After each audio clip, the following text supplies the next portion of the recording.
Halo semuanya, rekan-rekan Ranah Suci Abadi, kita berjumpa kembali di channel My Novel. Sebelum alur ceritanya dimulai jangan lupa subscribe dan nyalakan lonceng notifikasinya, agar tidak ketinggalan dengan update episode terbarunya. Jika suka silahkan like dan share, dan komen. Tanpa lama-lama lagi ayo, kita ke alur cerita. My Novel, Supreme Sword God, Chapter 2034. 7 hari kemudian, dalam 7 hari terakhir, Sui menggunakan kekuatan reinkarnasi setiap hari untuk membantu para tunawisma yang dia selamatkan untuk membubarkan kekuatan kutukan Dewa Kuno. Hingga kini, termasuk Ye Chun Qiu, Floating World, Xiao Ruyi, dan Li Yongan, Sui telah membantu 319 tunawisma memulihkan kewarasan. Di antara mereka, ada 49 hantu dan dewa yang kehilangan rumah mereka, dan Lone Xingyi ada di antara mereka. Tunawisma lainnya adalah karakter di alam dewa. Jiwa mereka telah terkikis parah oleh kekuatan terkutuk, meskipun mereka telah memulihkan pikiran mereka, kebanyakan dari mereka telah kehilangan banyak ingatan, dan semangat mereka sangat lemah. Sebaliknya, para hantu dan dewa kehilangan rumah mereka, dan hampir semuanya memulihkan ingatan masa lalu mereka. Pada saat ini, semua tunawisma berdiri di depan Sui. Old Su, beritahu mereka, siapapun yang ingin pergi bisa pergi sekarang. Sui berkata, jika ada yang ingin tinggal, saya akan membantu mereka sepenuhnya menghilangkan kekuatan kutukan para dewa kuno. Premisnya adalah mereka harus menyerah. Pengajuan dan bantuan lebih lanjut. Jangan menyerah, kamu bisa pergi kapan saja. Dalam hal ini, Sui tidak akan mempermalukan para tunawisma. Semua terserah mereka. Oke, serahkan padaku. Fantasi tersenyum dan setuju. Sui mengangguk dan berbalik. Di reruntuhan, melihat Sui mendekat, Ye Chun Qiu bertanya, Firaun, apa yang akan kamu lakukan dengan keempat arwah penjaga ini? Di sampingnya, berdiri 4 sosok. Ini adalah pria kurus, mengenakan baju besi berwarna darah, dengan rambut panjang acak-acakan seperti rumput. Seorang biksu dengan darah di matanya. Pria tinggi botak, dan seorang wanita muda yang cantik. Mereka adalah hantu Lukang, hantu Baoshu, hantu Beimo, hantu Lingbi. Di bawah kursi Luo Xuanji, ada 9 hantu dan dewa penjaga, di antaranya Chongming, Huang Yuan, Sue Chan, Tian Xiao dan 5 hantu dan dewa lainnya telah lama ditekan sepenuhnya oleh Sui membunuh. 4 hantu penjaga dan dewa yang hidup hari ini juga telah dilarang oleh Sui.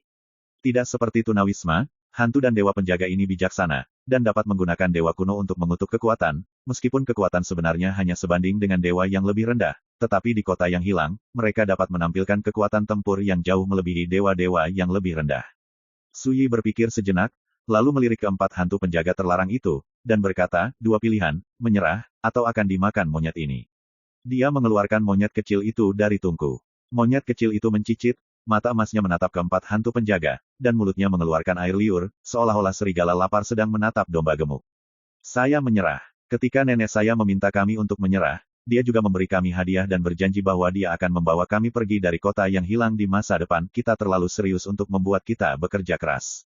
North Desert Ghost berkata, sosoknya tinggi, wajahnya garang, dan dia sangat lincah dan perkasa. Sui berpikir sejenak dan berkata, di masa depan, aku akan membantumu untuk sepenuhnya melarutkan kekuatan kutukan para dewa kuno di tubuhmu, dan aku akan memberimu kembali kebebasanmu sebelum meninggalkan era. Hantu dan arwah gurun utara tercengang. Dia sudah merencanakan yang terburuk, tapi dia tidak berharap Sui berbicara dengan baik. Jika demikian, saya berjanji akan melayani Anda. North Desert Ghost berkata dengan sungguh-sungguh.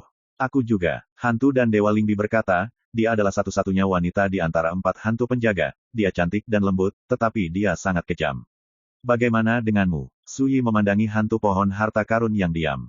Biksu ini memiliki mata yang cekung dan sosok yang kurus. Dia juga yang terkuat dari 4 roh penjaga. Hantu Baoshu berkata dengan tenang, saya hanya punya satu permintaan. Jika Yang Mulia setuju, saya akan mengikuti sampai mati. Katakan, tolong bawa aku bersamamu ketika kamu kembali ke domain dewa. Sui tercengang, menatap hantu dan arwah pohon harta itu sejenak, dan berkata, karena Anda adalah penganut agama Buddha, apakah Anda memiliki ada hubungannya dengan Buddha lampu pembakaran?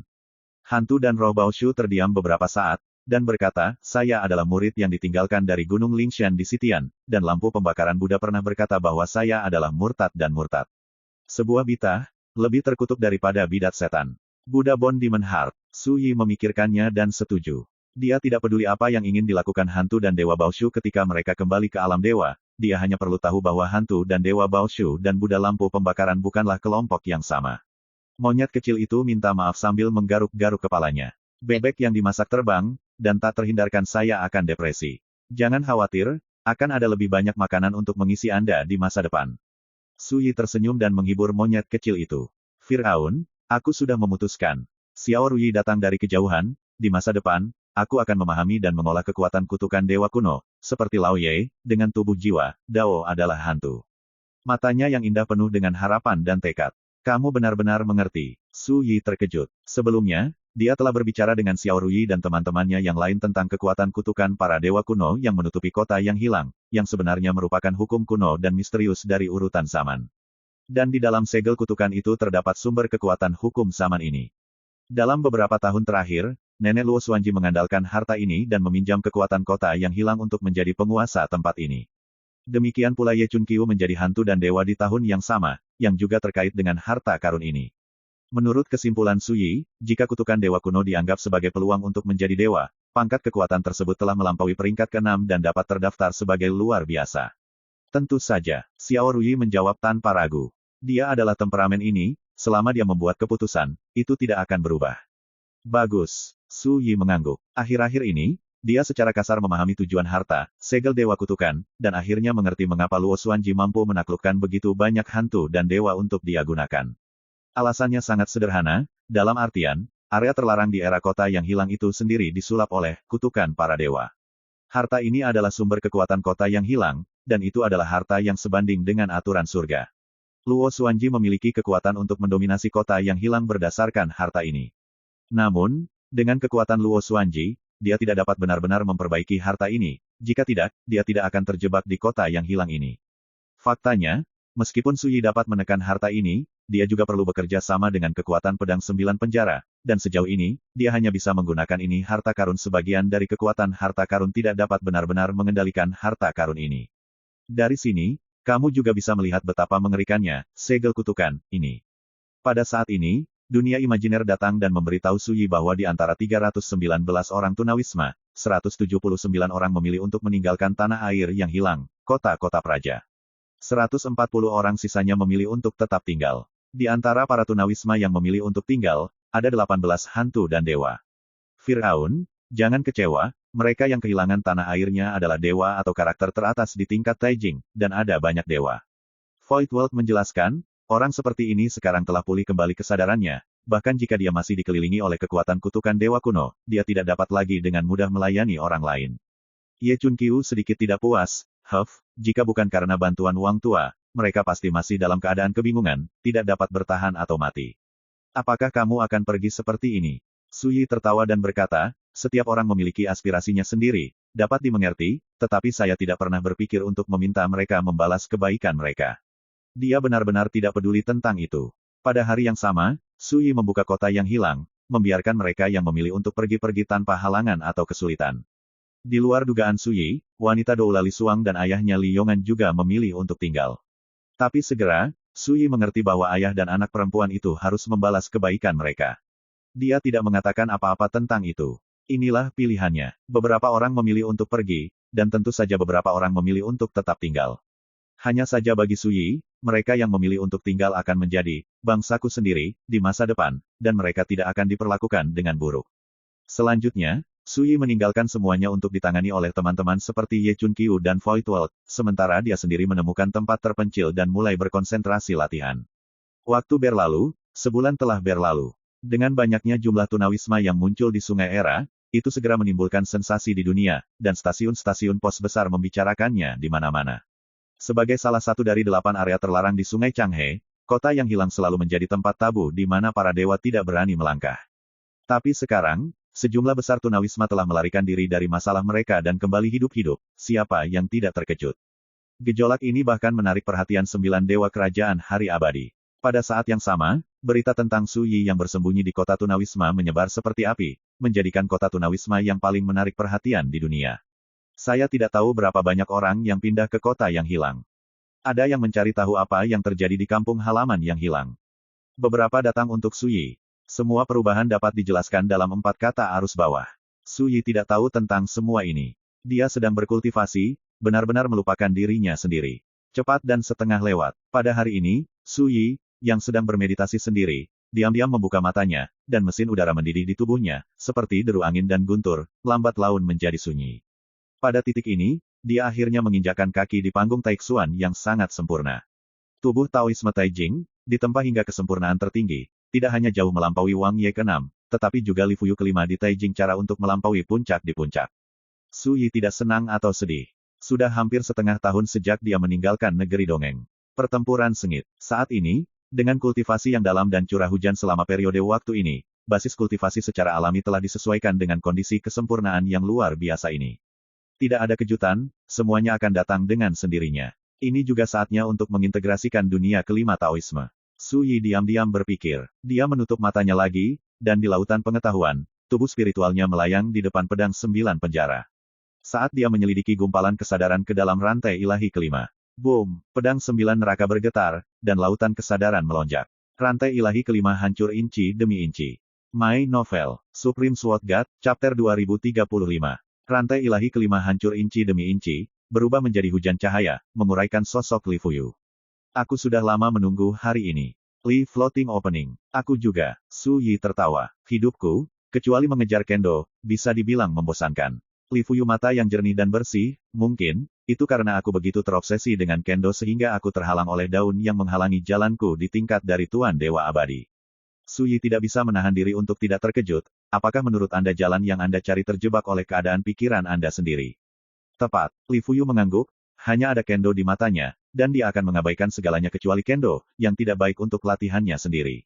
Dapat menampung ratusan sungai, hanya dengan begitu mereka dapat menyatu menjadi lautan tanpa batas, dan dapat mengalami pasang surut dunia, dan hanya dengan demikian kita dapat memperoleh wawasan tentang rahasia perubahan di langit dan alam semesta. Hal yang sama berlaku untuk perasaan manusia, 7 emosi dan 6 keinginan, cinta, benci, dan dendam. Dan di dunia, jika hanya ada kendo di hati, kemungkinan besar akan masuk ke tanduk. Yang paling penting adalah ilmu pedang semacam ini, hanya bisa menampung kegilaan dan paranoianya sendiri, tapi tidak untuk alam semesta. Berbicara, Li Fuyu mengangkat matanya dan menatap Su Yi, ketika kendo dipraktikkan secara ekstrim, itu harus mampu mengakomodasi semua jalan besar di dunia, tetapi juga mengabaikan kekuatan tinggi dan rendah. Menit, tidak peduli jalan atau jejaknya, selama ada di dunia, ada rahasianya. Singkatnya, hati dapat melewati masa lalu dan masa kini, dan Tao dapat menampung surga. Benar-benar di atas langit kuno dan modern. Dalam kesan Su Yi, Li Fuyu adalah orang dengan temperamen yang sangat acuh tak acuh, yang menghargai kata-kata seperti emas. Tapi sekarang, dia berbicara tentang kekurangan hidupnya dan pedang yang benar-benar membanggakan dunia dalam satu napas keluar. Tidak diragukan lagi, wawasan ini telah terakumulasi dalam hati Li Fuyu terlalu lama. Setelah mengunyah kata-kata Li Fuyu untuk waktu yang lama, Su Yi bertanya, ketika kamu mati di tangan para dewa, bisakah kamu memecahkan labirin ini? Sebelum saya kalah dari mereka, saya mendapat pencerahan, tetapi waktu tidak untuk saya. Ketika saya mencoba membentuk kembali kendo saya, perang itu pecah. Li Fuyu berkata dengan tenang, tidak ada ruginya bagi mereka, itu hanya bisa membuktikan bahwa saya tidak cukup kuat saat itu. Su Yi, hidupku yang kelima sungguh rendah hati. Hal-hal di dunia disimpulkan dari satu hal, begitu juga dengan budidaya kendo. Anda bisa lebih hijau dari biru, sungguh di jalan Tuhan, bangga dengan orang kuno dan modern. Li Fuyu berbicara dengan sungguh-sungguh.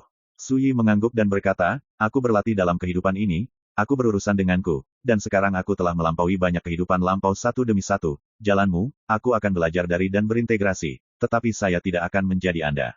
Li Fuyu berkata dengan gembira, mereka yang belajar dari saya hidup, dan mereka yang menyerupai saya mati, sangat baik. Berbicara, dia tiba-tiba berbalik dan menunjuk ke rantai dewa keempat dari pedang 9 penjara. Itu adalah generasi keempat, bernama Yi Daoxuan, satu di surga, domain pendosa yang menanggung keburukan keabadian dikenal sebagai iblis pertama dalam sejarah domain dewa, dan dendam serta keluhan yang terlibat dalam hidupnya terkait dengan kontes silsilah Dao, tertua di domain dewa. Su Yi terkejut. Yi Daoxuan, pendosa yang menanggung keburukan, setan pertama dalam sejarah domain dewa. Apakah ini hidupku yang keempat? Menstabilkan pikirannya, Su Yi berkata, dia tidak mungkin iblis jahat, kan? Bagus. Li Fuyu berkata, raja yang menang dan bajak laut yang kalah, ketika dia dikalahkan dalam kontes Taoisme, semua catatan tentang dia secara alami ditulis oleh para pemenang, dunia begitu bodoh sehingga mereka tidak akan mengerti ini. Jika Anda pergi ke domain dewa di masa depan, jika Anda mendengar tentang dunia keempat, jangan tertipu oleh buku-buku kuno dan rumor yang beredar di dunia. Su Yi mengangguk. Pada titik ini, Li Fuyu tidak mengatakan apa-apa, sosoknya berubah menjadi hujan cahaya, menyatu dengan jiwa Su Yi. Boom! Dalam sekejap, kekuatan memori yang besar dan campur aduk membanjiri pikiran Su Yi seperti aliran deras.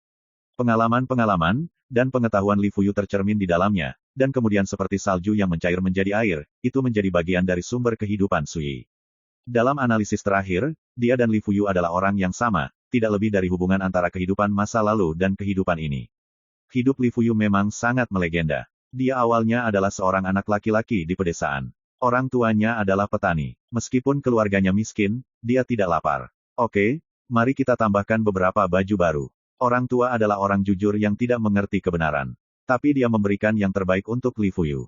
Ketika dia masih muda, Li Fuyu bertemu dengan seorang pendekar pedang yang berkeliaran. Benih pencarian kendo berakar di hati Li Fuyu saat itu. Ketika dia masih muda, dia mengucapkan selamat tinggal kepada orang tuanya, berkeliling dunia, mengunjungi guru-guru terkenal di mana-mana, dan mulai mencari jalannya sendiri dalam budidaya pedang.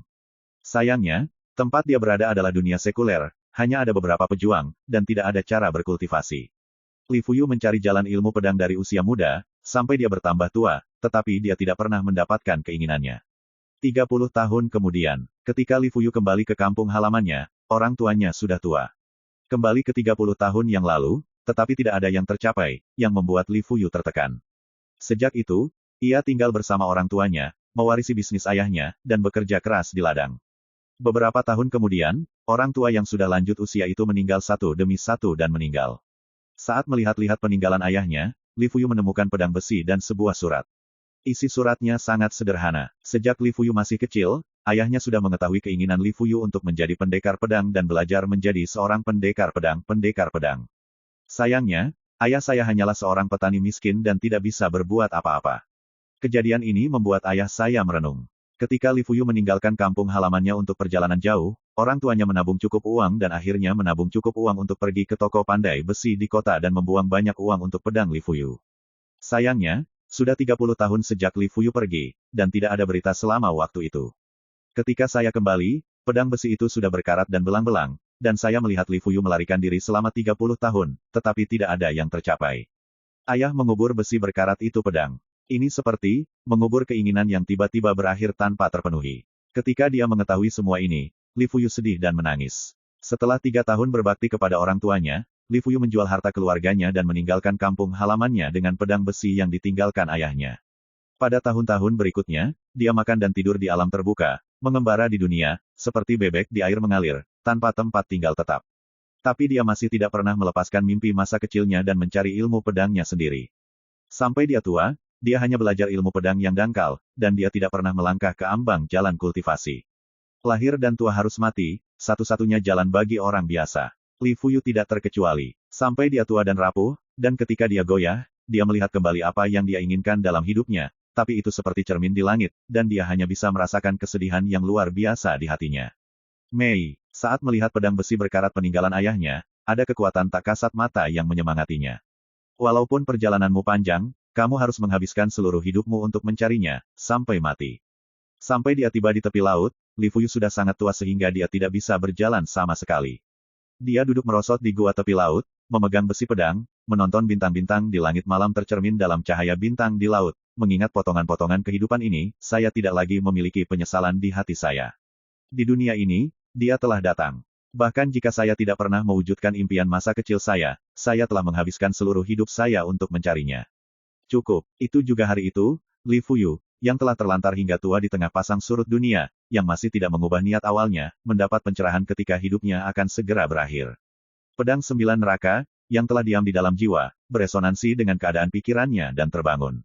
Oleh karena itu, terwujudlah transformasi seperti burung phoenix. Pada hari itu, laut penuh bintang dan malam seperti air.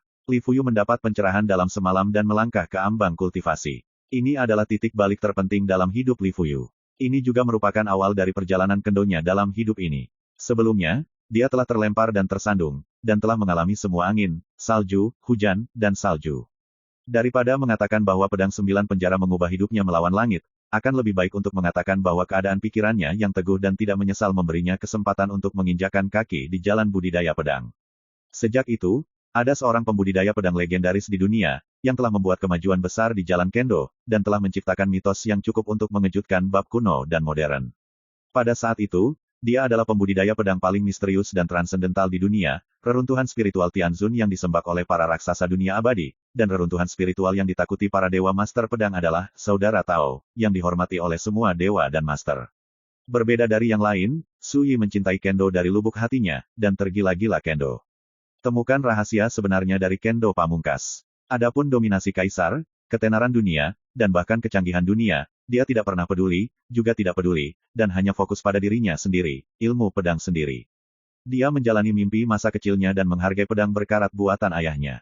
Sampai kamu mati di tangan para dewa. Li Fuyu mengatakan selain Kendo, hidupnya hanya bisa dibilang membosankan. Tapi ketika kekuatan Taoisme Li Fuyu terintegrasi, dan dia menyadari jalan hidupnya yang megah dan legendaris, hati Su Yi tidak bisa tenang untuk waktu yang lama. Perbuatan legendaris Li Fuyu semasa hidupnya tidak terlalu mengejutkan bagi Su Yi.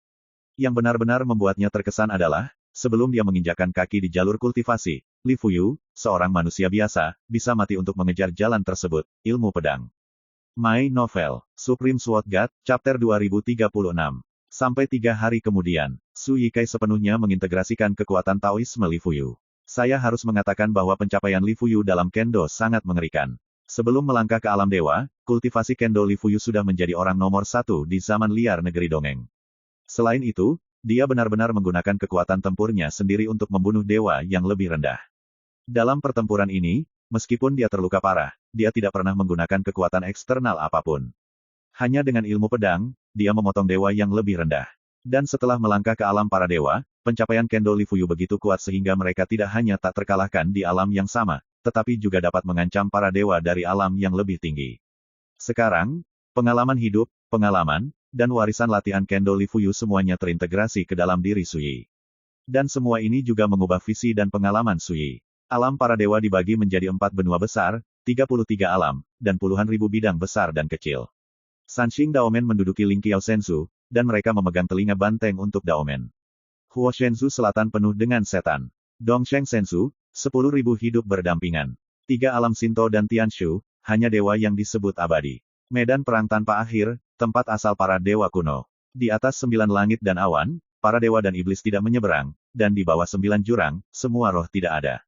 Segala macam kenangan dan pengalaman yang rumit telah membuat kognisi Su Yi mengalami perubahan yang menggetarkan bumi hanya dalam 3 hari. Tentang jalan ilahi, tentang dunia para dewa, tentang rahasia surga, tentang keluhan dan keluhan kehidupan lampau. Semua menjadi bagian dari pengalaman hidup Su Yi. Rasanya seperti menjalani kehidupan lain, tapi di kehidupan ini, namanya Li Fuyu. Semua pengalaman dan pengalaman bukanlah ilusi, melainkan apa yang dialami dan dirasakan secara pribadi. Selain itu, pengalaman Li Fuyu di era Changyuan juga terlintas di benak Su Yi satu persatu, yang membuatnya memiliki pemahaman yang sama sekali berbeda tentang era belajar. Dalam beberapa hari ke depan, Su Yi telah berkonsentrasi untuk memilah pengalaman dan kenangan ini. Setiap orang punya pengalaman dan kenangan, tapi seiring berjalannya waktu, banyak detail yang mudah dilupakan dan diabaikan. Li Fuyu memiliki pengalaman hidup dan kenangan seperti harta karun yang luas. Di dunia ini, ada banyak orang yang memahami segala macam kebenaran besar, tetapi tidak menjalani hidup dengan baik. Mengapa? Lebih mudah diucapkan daripada dilakukan. Yang dilakukan Su Yi sekarang adalah menggunakan pengetahuan dan jalan dunia ini, dikombinasikan dengan pengalaman dan jalan Li Fuyu, untuk menarik kesimpulan dari satu kasus, dan mengintegrasikannya. Dengan cara ini, hijau lebih baik daripada biru. Hanya Anda yang bisa berdiri di atas bahu raksasa dan menyimpulkan jalan Anda sendiri untuk menjadi dewa yang bangga dengan masa lalu dan masa kini. Butuh banyak usaha dan waktu. Namun, Su Yi tidak terburu-buru. Waktu berlalu, dan setengah bulan lagi telah berlalu. Sudah 2 bulan sejak Su Yi memasuki kota yang hilang. Firaun, dalam waktu setengah tahun, aku akan bisa menguasai segel kutukan sepenuhnya. Pada hari ini, Ye Chunqiu bersemangat untuk menemukannya. Dulu, dia telah mempelajari dan memahami misteri segel terkutuk, dan sekarang dia telah menguasai sebagian dari kekuatan harta karun ini. Harta terlarang seperti kutukan segel ilahi tidak lebih lemah dari harta karun kekacauan seperti Soaring Sword, yang cukup untuk menghancurkan kepala dari karakter tingkat dewa.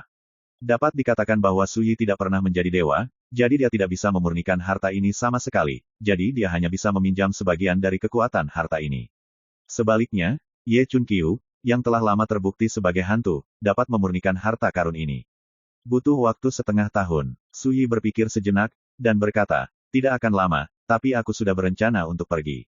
Ye Chunqiu tercengang, kemana? Untuk menemukan jalan para dewa kuno. Su Yi berkata dengan santai, sudah waktunya bagiku untuk mempersiapkan diri menjadi dewa. Jalan para dewa kuno, digosipkan sebagai jalan uji coba tertua di Sungai Panjang zaman itu. Dikatakan bahwa di jalan para dewa kuno, ada misteri paling kuno dan primitif untuk menjadi dewa. Menjadi dasar Tuhan. Namun, jalan para dewa kuno sulit ditemukan. Wang Ye memasuki era, dan setelah mencari selama bertahun-tahun, dia hanya menemukan beberapa petunjuk yang berkaitan dengan jalan para dewa kuno. Sementara Li Fuyu menemukan posisi, jalan dewa kuno, ketika dia sedang berselancar di Sungai Panjang zaman. Tetapi karena kurangnya waktu, jalan para dewa kuno berada dalam keadaan di mana segel ditutup, Li Fuyu tidak dapat menjelajah ke jalan yang tampaknya hanya ada dalam legenda. Dan kali ini, Su Yi berniat menjelajahinya secara langsung. Mau saya temani? Fantasi datang dari kejauhan. Tidak, Su Yi menggelengkan kepalanya, sebaiknya kamu cepat sembuh. Dalam beberapa tahun terakhir, Xiao Rui dan Floating World menjadi tunawisma. Adalah keberuntungan dalam kemalangan untuk diselamatkan. Lalu kapan kamu akan kembali menemui kami? Xiao Rui bertanya. Su Yi tersenyum dan berkata, ketika saya pergi ke domain dewa, saya pasti akan kembali. Xiao Rui merasa lega dan berkata sambil tersenyum, itu bagus, aku benar-benar khawatir kamu tidak akan pernah kembali dan meninggalkan kami sendirian. Su Yi tercengang. Bagaimana dia bisa melakukan hal seperti itu tanpa pamit? Ye Chunqiu berkata, apakah kamu ingin membiarkan 4 hantu dan dewa, Lu Kong, Bao Shu, Beimo, dan Lingbi, menemanimu untuk berakting denganmu? Kota yang hilang saat ini telah mengalami perubahan yang luar biasa. Berbagai istana dan tempat latihan telah dibangun. Lian Wulincong, Li Suang, dan Li Yongan sangat puas dengan tempat ini, dan sudah lama menganggap kota yang hilang sebagai tempat tinggal.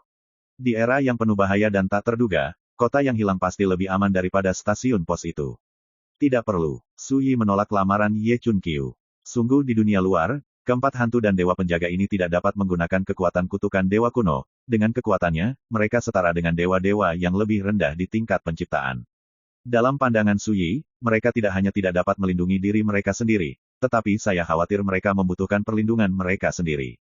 Kalian, meskipun begitu, suka menyendiri dengan satu orang dan satu pedang. Ye Chunqiu menggelengkan kepalanya tanpa daya. Yang lain juga ikut tertawa. Mereka semua tahu itu. Pada hari itu, Su Yi pergi. Dia tidak khawatir tentang keselamatan teman-teman lama ini, ada kota yang hilang, dan para dewa datang dan mati. Wosh! Mencapai pedang berubah menjadi streamer, seperti perahu cepat, tersapu air berlumpur. Su Yi berdiri di atasnya, jubahnya berkibar, dan sosoknya dengan cepat menghilang. Namun sesaat setelah keluar dari perairan berlumpur, sebuah kecelakaan terjadi. Ada banyak sosok yang menunggu di Sungai Panjang di depan. Dibandingkan dengan pasukan yang perkasa. Saat melihat sosok Su Yi muncul, terjadi keributan di lapangan. Ini Su Yi. Benar? Itu orangnya, dia keluar dari kota yang hilang. Hahaha, siapapun yang menangkapnya kali ini akan mendapatkan 2 bounty dari 9 dewa, termasuk fragmen era. Suara-suara bising terdengar silih berganti. Mata yang memandang Su Yi ke segala arah dipenuhi dengan kegembiraan dan keserakahan yang tak terkendali, seolah-olah mereka sedang menatap mangsa yang gemuk. Su Yi tidak bisa tidak bertanya-tanya. Sudah begitu lama, mungkinkah identitas dan asal-muasal dirimu belum menyebar di Sungai Panjang? Segera, Su Yi samar-samar menebak bahwa kemungkinan besar 9 dewa di Kerajaan Matahari Abadi dengan sengaja menyembunyikan hal-hal yang berkaitan dengannya. Jika tidak demikian, saya khawatir tidak mungkin menggunakan metode karunia dan ingin memanggil pembangkit tenaga listrik yang didistribusikan di Sungai Panjang untuk ditangani dia. Lagi pula, jika Anda memberitahu mereka bahwa dia telah memenggal para dewa sejak tahap Taihe, dan telah membantai kehendak para dewa di medan perang zaman, di mana mereka akan berani datang dan mati seperti ini. Su Yi, kami sudah lama menunggumu di sini.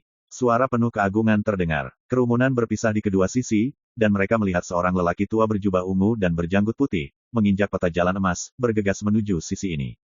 Di sekelilingnya, gumpalan-gumpalan hukum Shinto yang seterang api masih tertinggal, dan kekuatan dewata yang menakutkan juga merasuki penonton.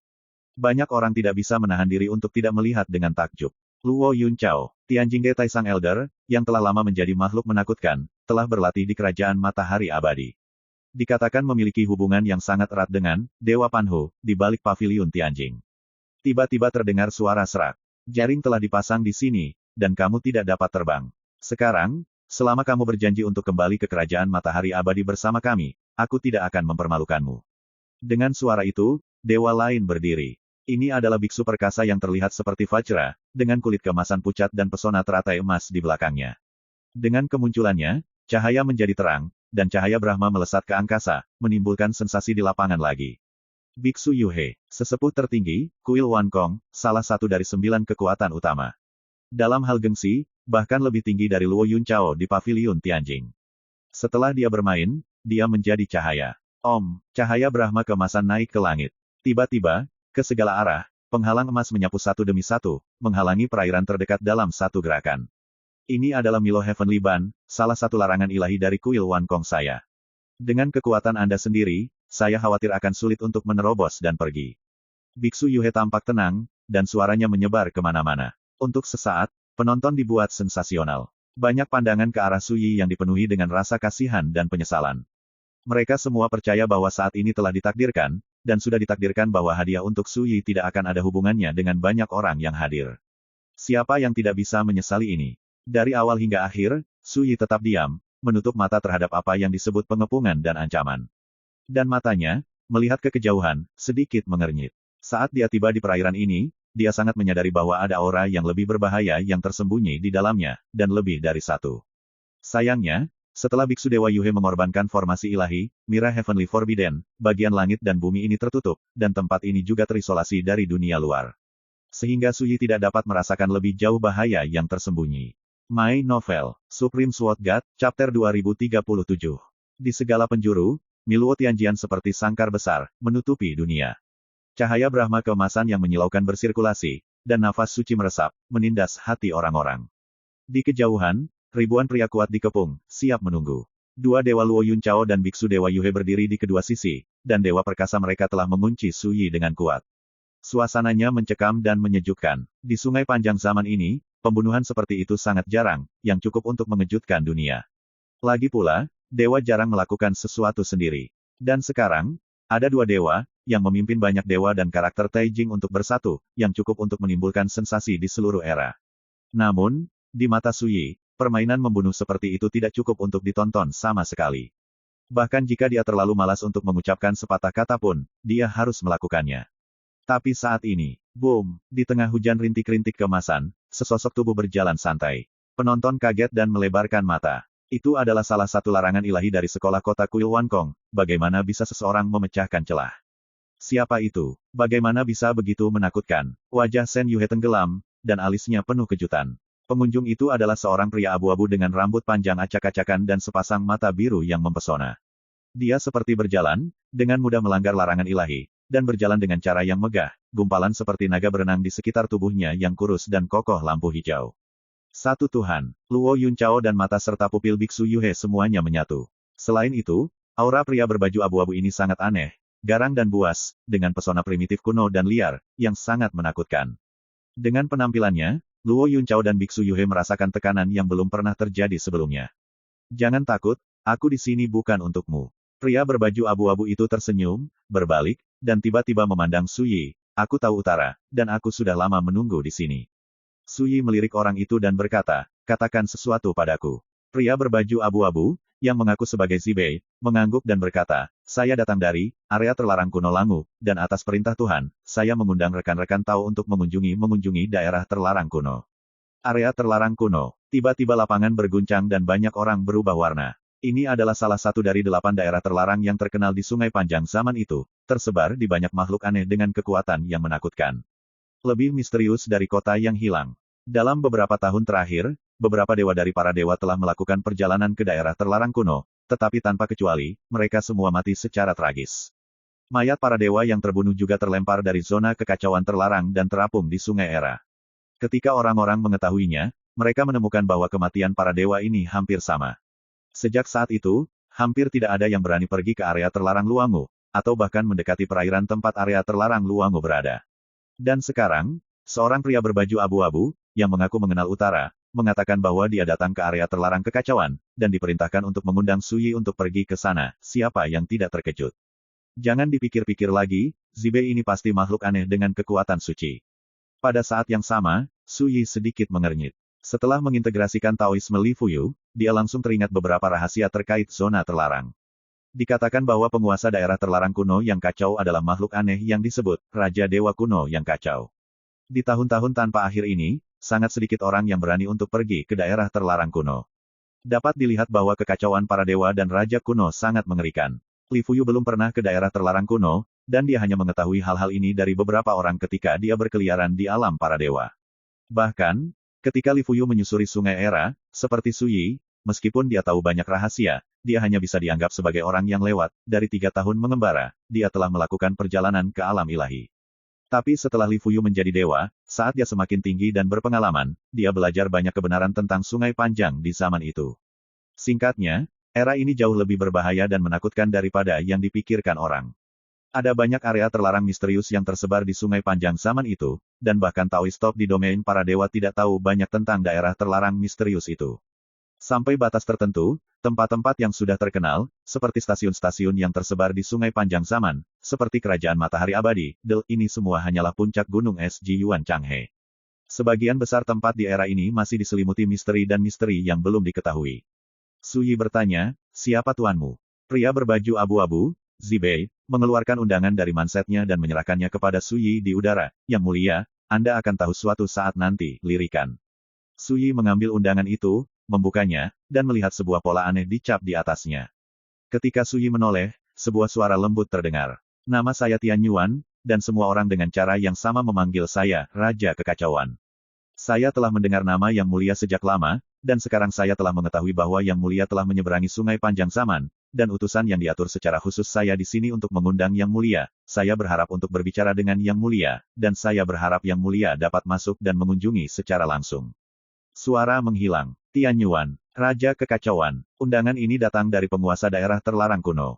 Suyi mengangkat alisnya, makhluk aneh yang misterius dan menakutkan, bagaimana dia bisa mengundangnya menjadi tamu? Untuk apa? Melihat pikiran Suyi, Zibei membuka mulutnya dan berkata, Tuanku berkata bahwa kali ini aku mengundangmu untuk berdiskusi dengan para dewa kuno. Hal-hal yang relevan. Mata Suyi sedikit menyipit. Jalan para dewa kuno. Di arena, banyak orang ribut dan mau tidak mau kaget. Para dewa aneh di area terlarang dari kekacauan kuno sebenarnya ingin membahas jalan para dewa kuno dengan Suyi. Mungkinkah jalan para dewa kuno ini, yang hampir hanya ada dalam legenda, akan muncul kembali di dunia? Tolong jangan setuju. Tiba-tiba terdengar suara yang lembut dan menawan. Klik, klik, sisi lain dari dewa surgawi terlarang, retakan yang tak terhitung jumlahnya. Dengan rintik hujan rintik-rintik warna pink, datanglah seorang wanita anggun nan menawan. Dia memiliki kulit yang lebih baik dari salju, pinggang ramping dan leher yang indah, mengenakan rok seringan tule, wajahnya halus dan menawan, sepasang telinga runcing dan mata besar dan menawan, gelombang ying-ying. Dia dengan ringan memindahkan langkah lotusnya, dan ketika dia datang, cahaya dan hujan turun, dan sikapnya adalah Pingting, negara dan orang-orang di sini. Beberapa karakter Taijing memiliki mulut kering. Bahkan dewa seperti Luo Yunchao dan Biksu Dewa Yuhe bergoyang di hati mereka, dan ekspresi mereka segera berubah, sungguh pesona yang mengerikan. Di mana tempat suci ini? Pria berbaju abu-abu, Zibei mengerutkan kening. Suyi berpikir keras. Ketika wanita menawan dan mengharukan itu tiba, dia menatap Suyi. Atas perintah dewa, saya secara khusus mengundang Yang Mulia untuk menjadi tamu di area terbatas pemakaman awan. Boom! Terjadi keributan di lapangan. Area pemakaman Cloud dibatasi. Ini juga merupakan salah satu dari 8 daerah terlarang paling misterius di sungai panjang zaman itu. Konon tempat ini diselimuti guntur misterius sepanjang tahun, cukup untuk dengan mudah melenyapkan para dewa.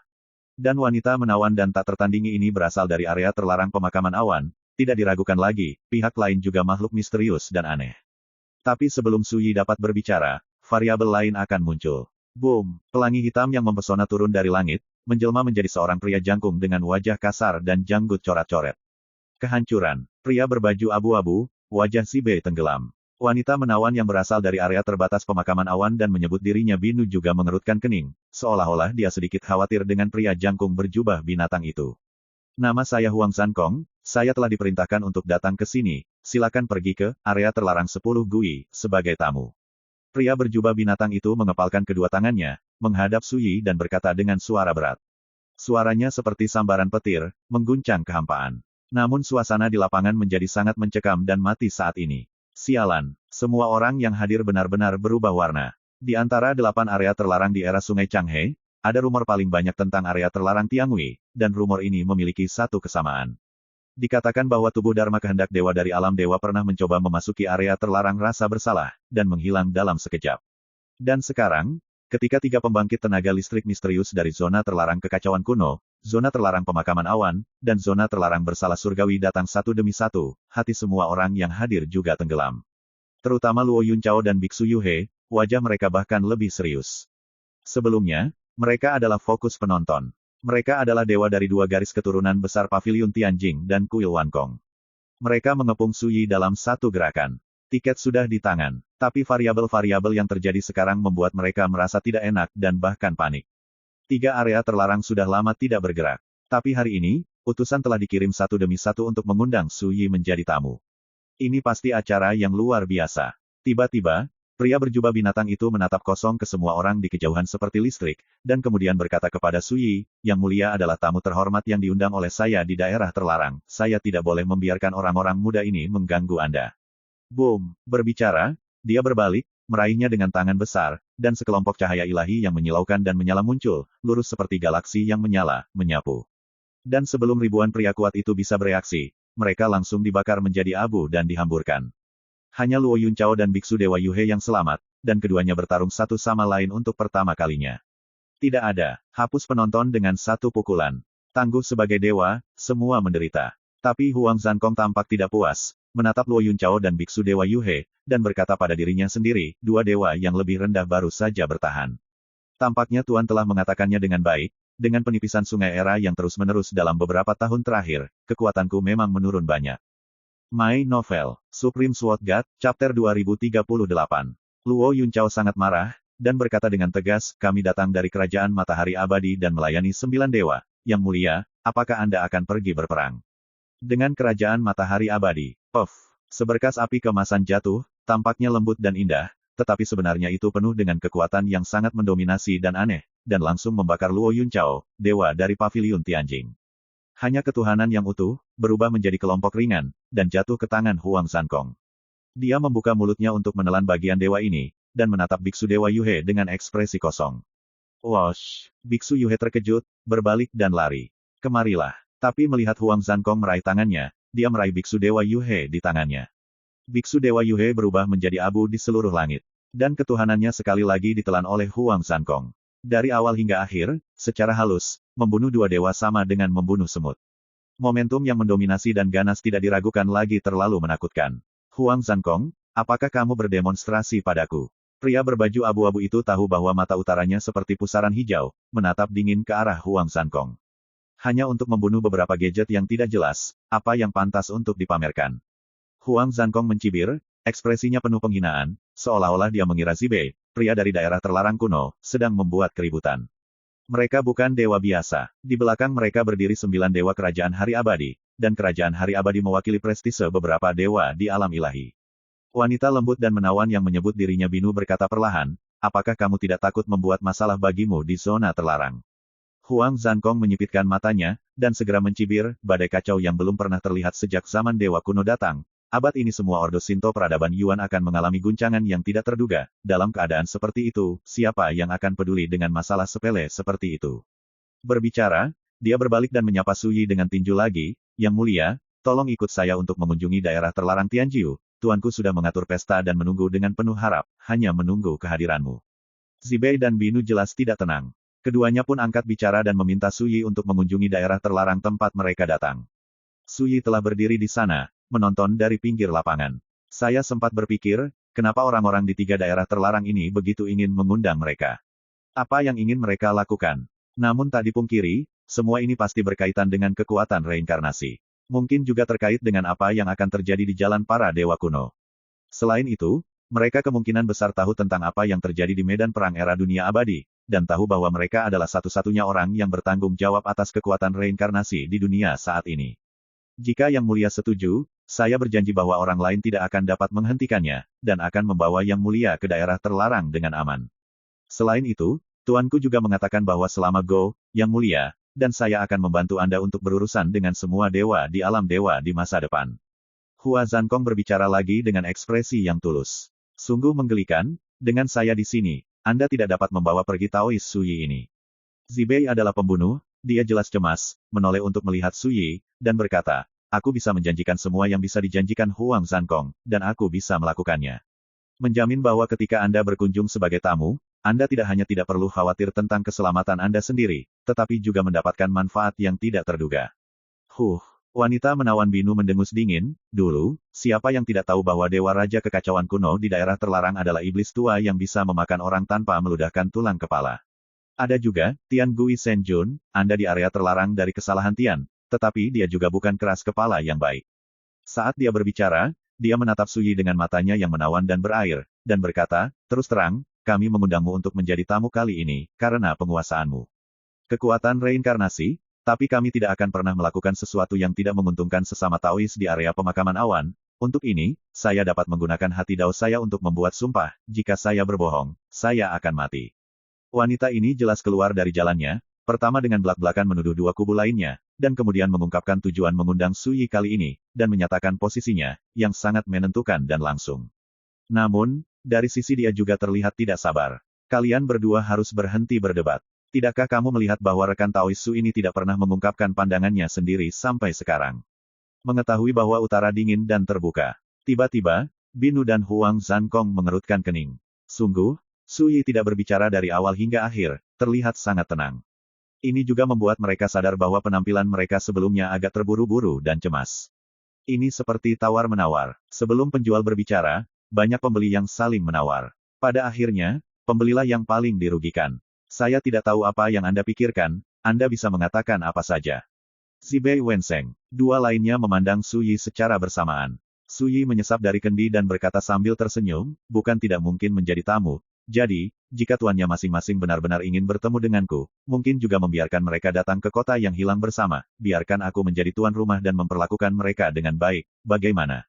Alis ketiga makhluk misterius itu semuanya mengerutkan kening. Binu berkata pelan, Yang Mulia, saya tidak tahu, waktunya belum tiba, dan tuan saya tidak bisa datang ke perjamuan secara langsung. Suyi tiba-tiba mengerti dalam hatinya, jam berapa belum tiba, itu jelas adalah tuan di belakang mereka bertiga, dan dia tidak bisa meninggalkan area terlarang di mana dia adalah. Seperti Luo Xuanji, yang pernah mendominasi kota yang hilang, jika dia tidak menghancurkan kekuatan terkutuknya, dia tidak akan bisa meninggalkan kota yang hilang sekarang. Untuk memahami hal ini, Suyi samar-samar memiliki firasat bahwa keberadaan menakutkan di area terlarang seperti Chaos Ancient God King, Tian Gui God King, Del, juga dapat memiliki pemikiran yang sama dengan Luo Xuanji. Tujuannya adalah untuk menggunakan kekuatan reinkarnasinya sendiri untuk keluar dari area terlarang. Sayang sekali mengatakannya, Suyi berkata, saat ini, saya memiliki sesuatu yang penting untuk dilakukan dan saya harus pergi ke tanah matahari abadi.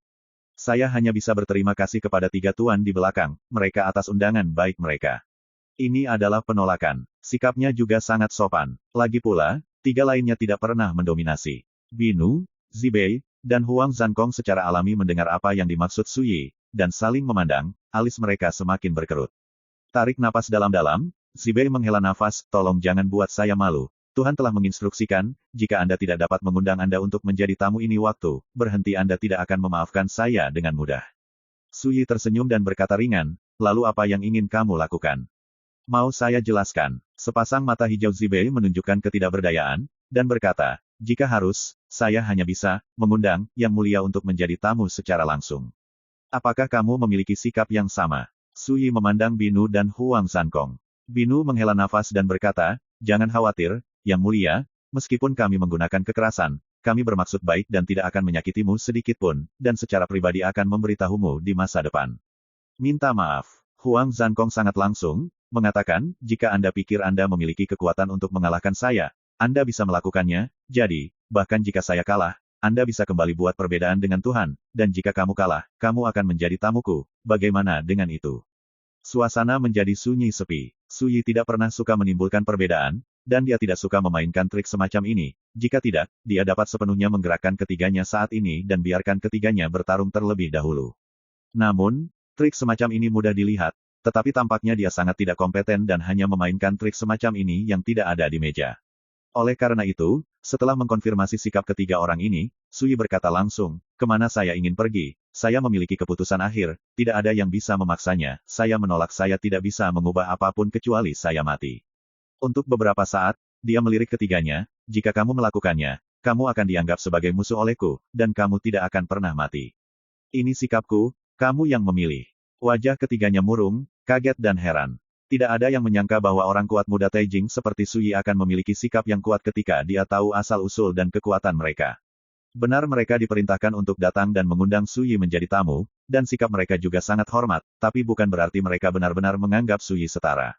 Bahkan adegan sebelumnya Huang Zankong membunuh ribuan orang kuat juga diperlihatkan kepada Su Yi, tujuannya agar Su Yi memperbaiki sikapnya, jangan hati-hati semoga beruntung. Tapi jelas bahwa Su Yi, seorang pemuda dari alam besar, tidak memakan set ini sama sekali. Maaf. Tiba-tiba, Zibei membungkuk meminta maaf, perintah Tuhan tidak boleh dilanggar, hanya tersinggung. Su Yi mengangguk dan berkata, masuk akal bagimu untuk membuat pilihan seperti itu.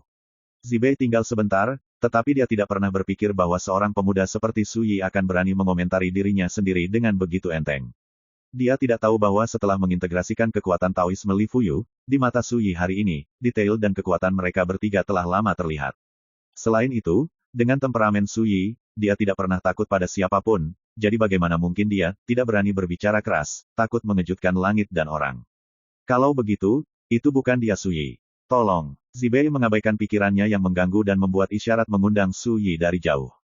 Ini adalah sikap bertarung. Binu dan mata Huang Zankong berkilat, dan pada akhirnya, keduanya terdiam dan tidak bercampur, seolah ingin meminjam tangan Zibei dan mencoba kekuatan Su Yi. Bahkan jika Su Yi ditekan oleh Zibei, dengan kekuatan keduanya, dia dapat memblokir dan bertarung.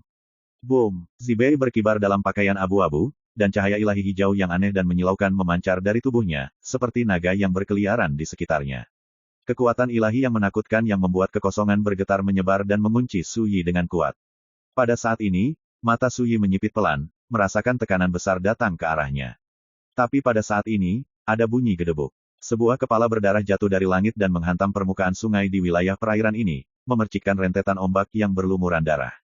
Kepalanya adalah seorang pria dengan wajah terdistorsi, dan sepasang segel rahasia berwarna darah yang dikelilingi oleh matahari dan bulan terukir di antara alisnya. Ketika saya melihat adegan ini, Zibei, Huang Zankong, dan Binu semuanya berubah warna.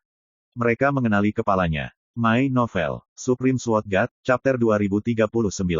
Nirvana, Tuan Kepala adalah orang kuat dari Guse Kamu, daerah terlarang, dan merupakan salah satu orang dari Guse Tianfei yang mendominasi Guse terbatas daerah.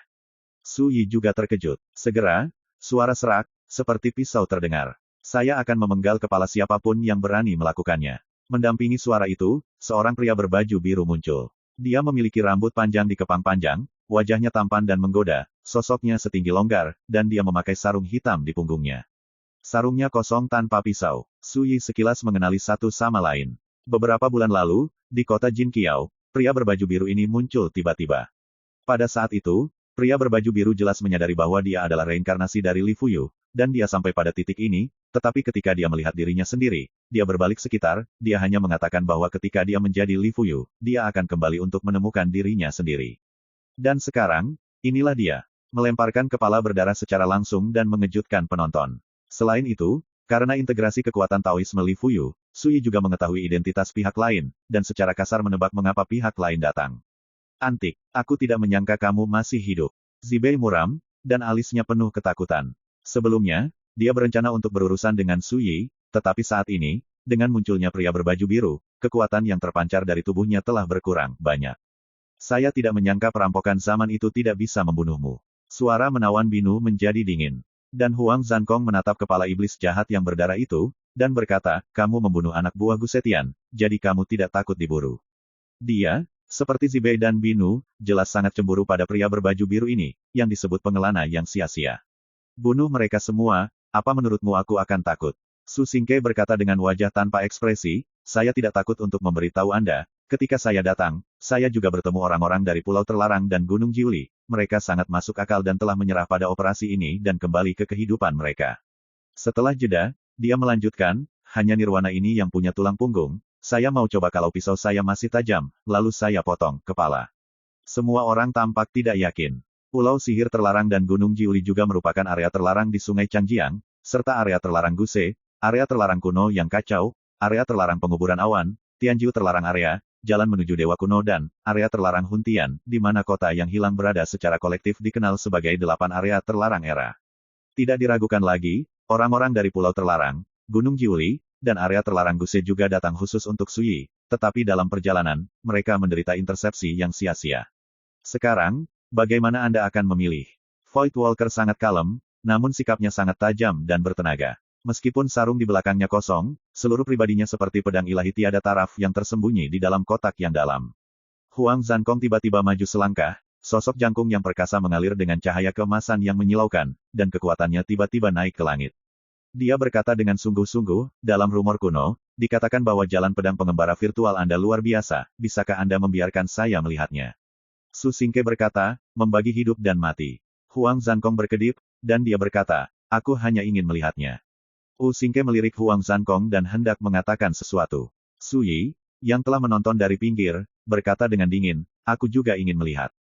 Virtual Walker terdiam. Setengah suara, dia menepuk sarung di belakang punggungnya dan berkata, tidak masalah apakah kamu hidup atau mati, dan kamu tidak perlu menjadi nyata, karena kamu ingin melihatnya, aku berjanji. Berbicara, dia menatap Huang Zankong, gunakan semua kekuatanmu dan tembak aku. Huang Zankong menarik napas dalam-dalam, dan matanya memancarkan cahaya yang mengejutkan, terima kasih atas saran Anda. Boom, dia memiliki tubuh yang tingginya sekitar 10 kaki, dan ada pola api ilahi yang padat, yang diturunkan menjadi arus keteraturan yang pasang surut. Kekosongan luas di dekatnya langsung diselimuti api tak berujung. Pada saat itu sebanding dengan matahari ilahi yang terbit dari area air ini, nyala api tidak terbatas, permukaan air di dekatnya menguap, dan kabut air mengamuk. Mata semua orang menyipit. Zibei dan Binu sama-sama mundur. Keduanya melihat bahwa Huang Zankong sedang melakukan yang terbaik saat ini, tanpa syarat. Pada saat ini, Su Yi membuat penilaian dalam pikirannya. Ini sunyi dan kosong, memiliki kekuatan tempur yang sebanding dengan Dewa Tengah Penciptaan, dan menguasai hukum kuno api ilahi yang bukan milik era ini, meskipun hanya tubuh Tao yang dipadatkan oleh jiwa juga sangat baik. Jika daging dan jiwanya digabungkan, dia akan menjadi lebih kuat. Penilaian ini, yang berasal dari pengalaman dan pengalaman Li Fuyu, secara alami berubah menjadi intuisi naluriah Su Yi, dan tidak perlu dengan sengaja merasakannya. Saat ini, Huang Zankong sudah dimulai. Boom! Ketika dia menginjak, nyala api ilahi yang menyilaukan di tubuhnya berubah menjadi pedang yang menyilaukan. Pisau yang sangat sederhana, tidak lebih dari tindakan memotong. Tetapi ketika pisau ini dipotong, dunia seolah-olah berada dalam tungku, nyala api ilahi mengamuk, membakar langit, dan pemandangan yang megah dan megah muncul dari udara pisau yang tak tertandingi dan mendominasi adegan, sekelompok gagak emas bangkit dari pohon kembang sepatu, memicu badai api yang menyapu alam semesta. Sebelum perubahan, Su Yiduan tidak dapat memahami kekuatan dan misteri semacam ini yang dimiliki oleh tingkat dewa. Tapi sekarang berbeda, ketika dia melihat pisau ini, dia secara alami membuat banyak penilaian yang akurat dan misterius di dalam hatinya, dan bahkan berspekulasi bahwa jika saat ini dia menghadapi pedang ini, hanya dengan menggunakan kekuatan pedang 9 penjara, dapatkah ada kesempatan untuk memblokirnya? Jika tidak, Anda akan menderita. Saat membuat penilaian ini, Su Yi merasa agak halus. Seawal Orde Taihe, dia mampu membunuh Tuhan. Sekarang, dia adalah kesempurnaan agung Taixuan. Tapi sekarang tampaknya masih ada celah besar yang tidak dapat diperbaiki di hadapan Huang Zankong, jiwa dewa tingkat menengah. Sudah terlambat untuk berbicara, pikiran-pikiran ini hanya melintas dalam sekejap, dan perhatian Su Yi telah jatuh pada kekosongan. Tidak ada ombak, bahkan bukan angka, hanya tangan kanan yang diangkat, tangan menjadi pisau, dan semuanya ada di udara. Boom, api ilahi yang mengamuk tiba-tiba padam. Saat ledakan yang menggetarkan bumi terdengar, gambar kumpulan gagak emas yang berkibar di udara terkoyak dan menghilang. Semuanya menurun. Seperti matahari yang terik di langit, cahaya dan nyala api menghilang dari dunia. Selanjutnya, tubuh setinggi Zhang Huang Zankong melesat ke belakang dengan ganas, seolah dipukul oleh gunung suci, retakan mengejutkan muncul di tubuh. Itu adalah luka pisau, menggantung dari bahu, tarik celah lurus. Hampir membelahnya secara diagonal. Wow, dia menabrak air dan tercebur ke langit. Zibei dan Binu melebarkan mata, tangan dan kaki mereka menjadi dingin. Kehilangan satu gerakan, dan hampir hancur. Dan dari awal hingga akhir, metode yang diungkap oleh para virtual traveler sangat biasa, begitu saja, mereka bisa melakukan apa saja sesuka hati. Bagaimana perasaanmu? Victor menatap Su Yi dengan tenang. Su Yi berpikir, dibandingkan dengan puncakmu, pisau ini sedikit lebih rendah. Lebih rendah. Zibei dan Binu memiliki rasa absurditas. Ini seharusnya membuat Huang Zankong, yang dikalahkan begitu parah oleh pisau ini, menderita. Tapi siapa sangka, virtual traveler itu mengangguk dan berkata, sudah tidak sebagus dulu, tapi karena bukan untuk membunuh orang, sudah cukup. Su Yi tersenyum, sudah lebih dari cukup, sudah lebih dari cukup. Di kejauhan, siluet Huang Zankong tersapu keluar dari air. Eksistensi misterius yang telah membunuh ribuan pria kuat dan menyiksa dua dewa sambil berbicara dan tertawa sebelumnya, kini memiliki wajah yang rumit. Takut, kaget, kagum. Jika tuanku tahu bahwa kamu masih hidup, aku khawatir dia tidak akan memaafkanmu dengan enteng dan mengucapkan selamat tinggal. Lagi pula, Huang Zankong berbalik tanpa melihat ke belakang. Setelah hening beberapa saat, saya tahu jalan utara, tidak akan lama sebelum jalan menuju Dewa Kuno akan dimulai kembali, dan itu sulit bagimu untuk melindungi sesama Taois Su ini. Setelah jeda, dia memandang Su Yi, jika Taois Su membutuhkannya, aku pasti akan memberikan suaka Taois di area terbatas Chaotic, dan mengucapkan selamat tinggal. Dengan itu, dia berbalik. Su Xingke menyaksikan adegan ini tanpa ekspresi, tanpa henti. Pada saat ini, Binu memandang Su Yi dengan sungguh-sungguh dan berkata, "Teman Su, apakah Anda percaya atau tidak, kami di area pemakaman awan dengan tulus ingin." Setelah itu, sosoknya bergoyang, berubah menjadi hujan merah muda, melayang. "Apakah menurutmu mereka tulus?" Su Yi bertanya. Tamu yang budiman berkata, "Kamu berharga, dan mereka akan menunjukkan ketulusan mereka." Su Yi tersenyum, "Tentu saja." Su Xingke memandang Su Yi dan berkata, "Ketika kekuatannya tidak sama, ketulusan mereka dapat berubah menjadi kejahatan kapan saja. Kamu seharusnya bisa merasakan bahwa sebelum aku datang, meskipun orang-orang ini menghormatimu, jauh di lubuk hati, mereka tidak melihatmu sebagai pria yang setara. Sebaliknya, beraninya kamu mengabaikan sikapmu dan mengundangmu menjadi tamu." Su Yi mengangguk dan berkata, "Memang. Zibei, Huang Zankong, dan Binu semuanya melayani tuan mereka, dan mereka bahkan tidak melihat diri mereka sama dalam karakter hati mereka.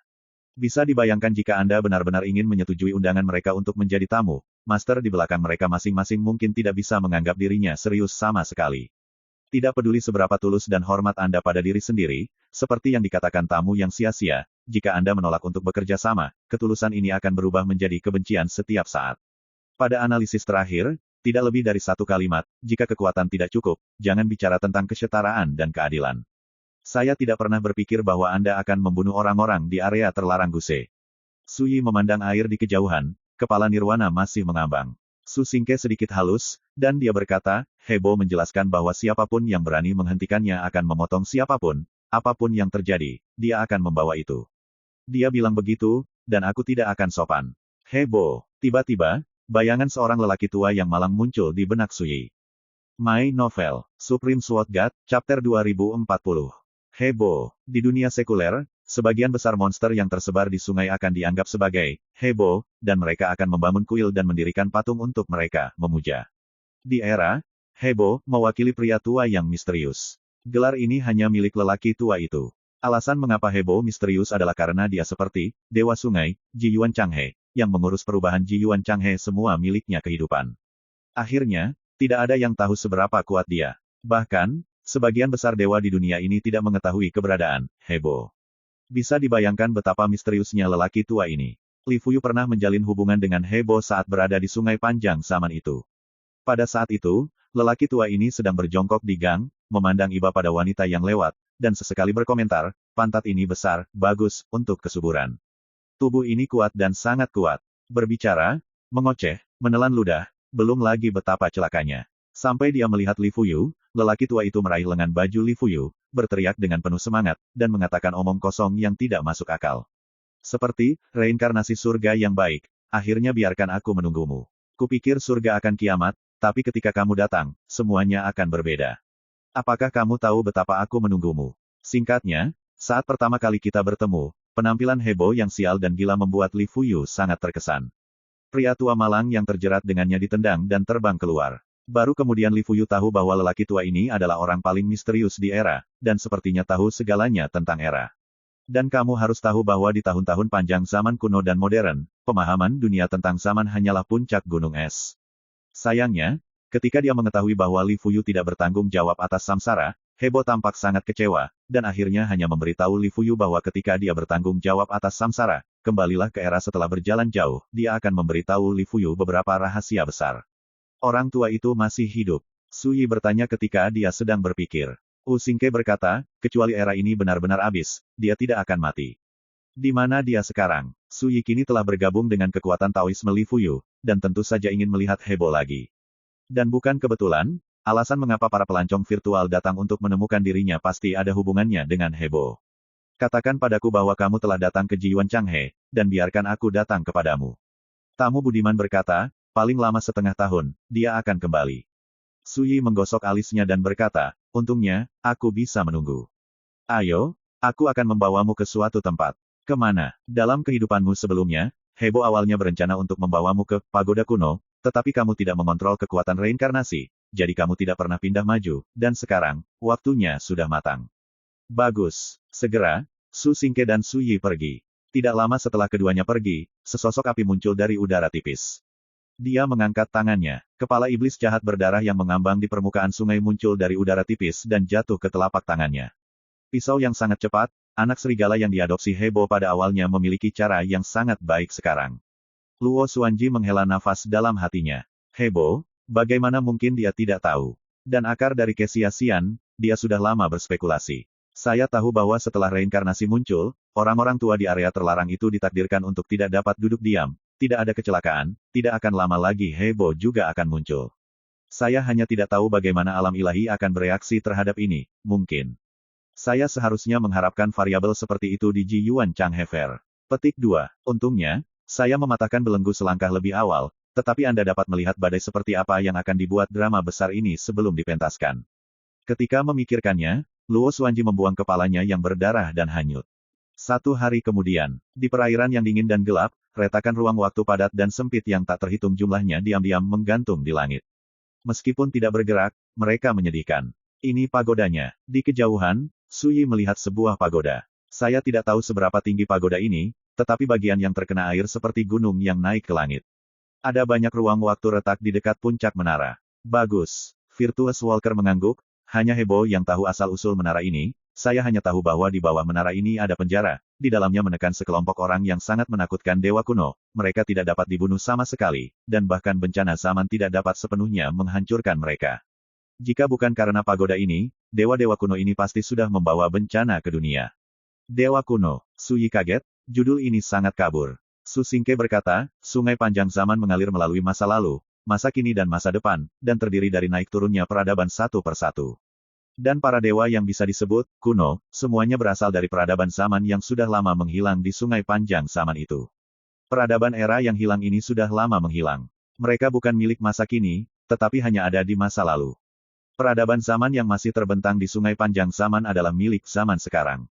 Ketika suatu era peradaban berkembang, akan mengantarkan pada era yang paling mulia, dan kesempatan untuk dilahirkan menjadi dewa akan lahir, era datang, artinya era ini peradaban akan membusuk dan mati selangkah demi selangkah, dan peradaban akan dibina dan lahir di era berikutnya. Dari lahir, menuju kemakmuran, hingga kehancuran, inilah nasib sebuah era peradaban, seperti halnya perubahan kelahiran, usia tua, penyakit dan kematian. Ada 2 ciri penting dalam menilai perubahan peradaban di suatu era. Ketika kesempatan dewa muncul, berarti peradaban zaman ini sedang berada di puncaknya. Menjelang awal kehancuran, omong-omong, Su Xingke berhenti sejenak, lalu melanjutkan, sebagian besar peradaban zaman yang ada di dunia ini telah mengalami kerusakan dan kemunduran, ketika itu berlalu pergi, itu ada di masa lalu. Inilah batas antara masa lalu dan masa kini, tidak statis, tetapi dengan perubahan zaman, dengan kebangkitan dan perubahan zaman, peradaban zaman berubah sepanjang waktu. Proses ini sangat panjang. Dibandingkan dengan kelahiran dan kehancuran suatu era peradaban, kehidupan makhluk di dunia sangat kecil dan tidak berarti. Mendengar ini, Su Yi langsung mengerti. Para dewa kuno yang ditindas di penjara bawah tanah menara jahat kuno adalah semua karakter yang selamat dari peradaban zaman yang telah lama menghilang. Hanya ini, Anda bisa membayangkan betapa menakutkannya dewa-dewa kuno itu. Demikian pula dapat dilihat betapa misterius dan luar biasa menara dosa kuno itu. Jika kamu membaginya menurut masa lalu, sekarang dan masa depan, negeri dongeng tempatku berasal baru saja lahir sebagai dewa, bukankah itu berarti peradaban era saat ini berada di waktu paling puncak? Su Yi berpikir keras. Su Xingke mengangguk dan berkata, ekstrim akan berbalik, kemakmuran akan menurun, yang juga berarti bahwa mulai sekarang, negeri dongeng secara bertahap akan menurun sampai bencana era datang, era Xianwu, akan benar-benar mati. Era Xianwu, ini adalah peradaban era yang berkembang di era saat ini. Ada banyak peradaban era yang ada di dunia, tetapi mereka secara bertahap menurun, dan era Xianwu saat ini berada di puncaknya.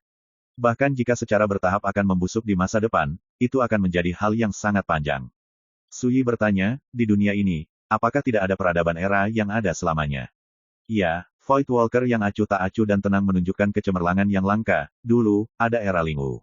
Perlindungan keberadaan di atas, meskipun telah mengalami malapetaka broker, itu belum mati, tetapi telah disembunyikan dari dunia oleh keberadaan tertinggi itu. Ini setara dengan melanggar hukum besi perubahan zaman, bahkan para dewa dan Buddha pun tidak dapat melakukannya. Pada akhirnya, matanya sedikit kalut. Su Yi terkejut dan memikirkan seseorang. Hutan, penatua penembak wanita Lin Jinghong. Seawal di dunia peri, Su Yi telah mendengar beberapa rahasia tabu terkait era Lingwu, dan bahkan bertemu dengan iblis hutan di tablet batas ruang waktu jejak reinkarnasi, saya telah melihat sinar tekad lawan sekali. Pada saat itulah Suyi memperoleh jejak reinkarnasi yang nyata dan lengkap. Dan sekarang, ketika dia mendengar makhluk tertinggi yang disebutkan oleh Su Xingke, Suyi segera menilai bahwa ini berbicara tentang dewa setan hutan era Lingwu. Itu benar, karena Demon Gatlin bisa melakukannya, aku juga bisa melakukannya di masa depan. Tidak perlu khawatir tentang pembusukan era Xianwu. Suyi diam-diam berpikir, Hebo memintamu datang ke sini karena lantai atas pagoda jahat kuno ini berisi barang-barang yang kau butuhkan. Dia sudah ada di sini untuk mengurus kejahatan kuno pagoda. Berapa tahun, untuk menunggu orang yang bertanggung jawab atas reinkarnasi datang. Tamu berbudi luhur berkata, namun, sebelum Anda masuk, saya ingin mengingatkan Anda bahwa bagian menara yang menunjukkan permukaan sungai ini dibagi menjadi 9 lantai, masing-masing ada dewa-dewa kuno yang tersebar di lantai, dan mereka tidak dapat dibunuh jika mereka diubah menjadi dewa. Hanya reinkarnasi yang benar-benar dapat membunuh mereka. Dewa dan kejahatan kuno itu semuanya adalah tokoh besar di alam dewa sebelum mereka mati. Bahkan jika mereka direduksi menjadi kejahatan ilahi, mereka akan cukup untuk mengancam kehidupan para dewa di alam ciptaan. Mendengar ini, Suyi tampak aneh, apakah ini ujian untukku? Menurut Hebo, ini adalah ujian kekuatan reinkarnasi yang telah kamu kuasai. Tamu berbudi luhur berkata, kamu harus berhati-hati, kamu tidak dapat menggunakan kekuatan eksternal apapun selain caramu sendiri di menara jahat kuno. Aku akan di sini sampai Anda kembali, dan apapun yang terjadi, Anda dapat berkonsentrasi pada bisnis Anda sendiri. Mata Suyi sedikit menyipit, dan dia berkata, ketika saya memasuki menara jahat kuno, mungkinkah ada kecelakaan? My Novel, Supreme Sword God, Chapter 2041. Su Xingke terdiam beberapa saat, lalu berkata, ini ada hubungannya dengan beberapa area terlarang di Sungai Era. Segera, dia mengungkap sebuah rahasia. Di Sungai Panjang zaman itu, ada banyak area terlarang yang berbahaya dan misterius, seperti 8 area terlarang seperti Chaos Ancient, Cloud Burial, Tiangui, Gusi, dan Huntian. Area terlarang ini seharusnya tidak muncul di dunia ini. Alasannya sangat sederhana, kawasan terlarang ini berasal dari peradaban era yang menghilang di masa lalu.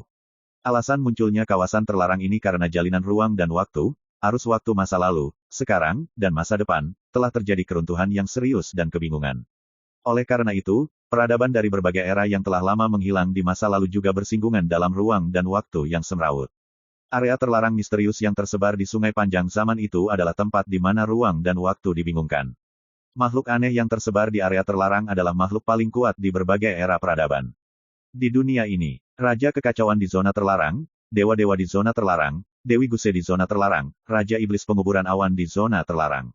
Semuanya adalah kengerian yang serupa. Mereka telah bertahan dari masa lalu yang menghilang, mencari garis hidup dari kekacauan ruang dan waktu, dan bertahan hingga saat ini dalam segala jenis bencana yang menakutkan dan tabu. Sampai batas tertentu, kengerian ini bisa disebut sebagai manusia purba masa lalu. Itu juga bisa disebut dewa kuno. Karena mereka dapat membunuh dari masa lalu dan menemukan sinar kelangsungan hidup dalam arus ruang dan waktu yang kacau, mereka semua adalah penguasa atas suatu era. Suyi tidak bisa menahan diri untuk tidak tersentuh ketika dia mengetahui rahasia ini. Dia akhirnya mengerti beratnya gelar Dewa Kuno. Karena di jalan Tuhan, satu-satunya yang benar-benar dapat bersaing dalam ruang dan waktu yang bergejolak adalah Tuhan. Tidak diragukan lagi, para dewa kuno, para dewa-para dewa, para dewa-para dewa, dan para Dewi Guse adalah yang paling kuat di antara para dewa kuno. Temukan hidup di masa lalu dan hidup dari masa lalu ke masa sekarang. Dan bawahan mereka harus karakter kuat yang mengikuti mereka untuk menaklukkan dunia, dan mereka memenuhi syarat untuk dibawa oleh mereka dan hidup di dunia ini. Cara mereka berbeda dengan dunia saat ini, dan metode rahasia yang mereka praktikkan juga berbeda, tetapi mereka dapat mencapai tujuan yang sama. U Xingke berkata, sekarang, mereka terjebak di area terlarang karena kebingungan ruang dan waktu. Selain itu, mereka harus menghadapi banyak bencana terlarang. Karena kekuatan era di era sekarang menganggap dewa-dewa kuno dari masa lalu ini sebagai bidat, yang bukan milik masa kini, mereka akan mengalami penindasan yang sama. Suyi memikirkan Luo Xuanji, seorang wanita berbaju merah. Wanita ini sebelumnya pernah terjebak di kota yang hilang, dipenjara oleh kutukan dewa kuno, dan jelas merupakan dewa kuno yang kuat. Ini adalah karakter yang dianggap sesat pada abad ini. Dan dia sebelumnya telah mematahkan belenggu terkutuk di tubuhnya dan membiarkannya melarikan diri dari kota yang hilang. Ingin memahami hal ini, Suyi semakin menyadari mengapa tokoh-tokoh dominan di kawasan terlarang itu berturut-turut mengundangnya menjadi tamu. Karena diri saya sendiri, saya dapat membantu mereka keluar dari masalah. Tidak lagi harus menghadapi ancaman gangguan ruang dan waktu, tidak lagi harus ditekan oleh bencana tabu. Setelah berpikir lama dalam diam, Su Yichai bertanya, mengapa Ji Yuan Changhe berubah? Virtual Walker melirik Su Yi dan berkata, karena reinkarnasi telah menghilang. Su Yi, tidak ada reinkarnasi, dan sungai zaman akan habis. Dalam beberapa tahun terakhir, kekuatan reinkarnasi telah menghilang, dan sungai zaman mengalir berangsur-angsur menipis, sehingga sungai ini mengalir melewati masa lalu. Ada masalah serius di sungai panjang masa kini dan masa depan, yang telah menyebabkan kebingungan ruang dan waktu. Jalan pejalan kaki berbudi luhur, sederhananya, jika tatanan reinkarnasi ada, cukup untuk mempertahankan operasi sungai panjang zaman. Itu berkembang dan berubah secara teratur. Jika tidak ada reinkarnasi, sungai Changyuan seperti air tanpa sumber, pohon tanpa akar, dan menjadi bergejolak dan kacau. Ini yang Hebo katakan padaku, tidak boleh ada kesalahan. Su Yi akhirnya mengerti. Dalam analisis terakhir, pemahaman dan penguasaannya tentang kekuatan reinkarnasi tidak cukup, dan dia juga membuat dirinya sendiri tidak menyadari apa arti reinkarnasi bagi Ji Yuan Changhe. Void Walker menggelengkan kepalanya, sayangnya, Anda datang terlambat, jika Anda kembali sebelum gangguan ruang waktu terjadi, Anda mungkin dapat memperbaikinya, tapi sekarang, kamu bahkan jika dia bertanggung jawab atas kekuatan reinkarnasi, dia tidak akan lagi dapat mengubah segalanya di Ji Yuan Changhe. Dunia ini, pada akhirnya akan mengantarkan pada kekacauan total. Ada nada penyesalan dalam suaranya. Su Yi berkata, apakah ini terlambat? Mengapa saya merasa semuanya masih pagi? Virtual Walker kaget, masih terlalu pagi. Su Yi tidak menjelaskan, hanya mengangguk, ya. Virtuous Walker menatap Su Yi dalam-dalam dan berkata, ayo. Su Yi tersenyum dan berkata, kamu belum menjawabku. Kecelakaan macam apa yang akan terjadi pada dunia luar setelah aku memasuki menara jahat kuno? Tamu berbudi luhur berkata, dewa-dewa kuno di area terlarang itu juga ingin mendapatkan lantai 9 menara jahat kuno, dan sekarang mereka semua tahu bahwa Anda adalah bertanggung jawab atas reinkarnasi. Tidak dapat dihindari mereka akan mengawasi tempat ini, karena mereka juga tahu bahwa hanya Anda yang memiliki kesempatan untuk mendapatkan benda itu. Keingintahuan Su Yi langsung terangsang, dan dia berkata, jadi, aku sangat ingin melihat harta karun macam apa itu. Berbicara, dia berjalan menuju pagoda jahat kuno. Void Walker menyaksikan Su Yi menghilang di lantai pertama Ancient Evil Pagoda, lalu menarik pandangannya dan duduk bersila di atas air tidak jauh. Kemudian, dia melepas sarungnya di belakang punggungnya, melingkarkan lengannya di lengannya, lalu menutup matanya. Wajah yang tampan dan menggoda selalu sedingin dan sekeras batu, tanpa fluktuasi. Dan dia berpikir dalam hatinya, bisakah Su Yi ini mencapai lantai 9? Jika Anda tidak bisa ke sana, Hebo takut dia benar-benar patah hati. Hah, tiba-tiba, mata tertutup Void Walker diam-diam membuka sebuah garis, memandangi perairan gelap yang dingin dan luas di kejauhan. Secepat itu, sepertinya mereka sudah tidak sabar. Di perairan gelap di kejauhan, seekor burung tulang besar diam-diam muncul, sepasang sayap dengan panjang 10.000 kaki menyebar di atas air, mengambang di sana tanpa suara. Di punggung burung tulang, seorang pria berjubah merah bersandar di singgasana hitam besar, dengan kaki disilangkan, dan memandang sambil tersenyum. Di sampingnya, ada juga rombongan pengiring. Ada yang menuangkan anggur, ada yang membuat teh, ada yang menyiapkan makanan lezat, masing-masing sibuk, membuat orang merasa sedang jalan-jalan nyaman. Tamu yang baik, jangan khawatir, kami tidak akan melakukan apapun sampai teman kecil Su Yi itu tiba di lantai 9 menara jahat kuno. Pria berjubah merah yang bersandar di singgasana hitam itu tersenyum dan berkata. Berbicara, di arah lain, beberapa sosok muncul satu demi satu. Seorang pria dengan tangan di belakang punggungnya, mengenakan jubah hitam dan mahkota batu giok, berdiri di atas panggung teratai hitam, matanya terbuka dan tertutup, seperti guntur dan petir mengalir. Ada juga sosok lain yang bersembunyi lebih jauh. Setelah setiap kedatangan, mereka menunggu di sana dengan tenang, memandangi menara jahat kuno.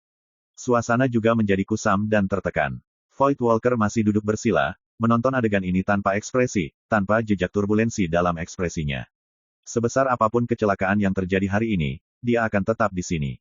Lantai pertama pagoda. Begitu Su Yi masuk, suasana primordial kuno menerpa wajahnya. Ini adalah kuil kuno. Istana itu kosong dan kosong. Dan di keempat dindingnya terukir sepasang pola aneh dan misterius. Seekor ikan besar melompat keluar dari air dan menelan langit, matahari, bulan, dan bintang-bintang. Ada makhluk-makhluk yang merangkak di tanah, menyembah seekor ayam jago emas yang berdiri dengan bangga di awan. Gambarnya aneh, dan ada warna misterius di mana-mana. Ketika Su Yi tiba, sebuah suara tiba-tiba terdengar.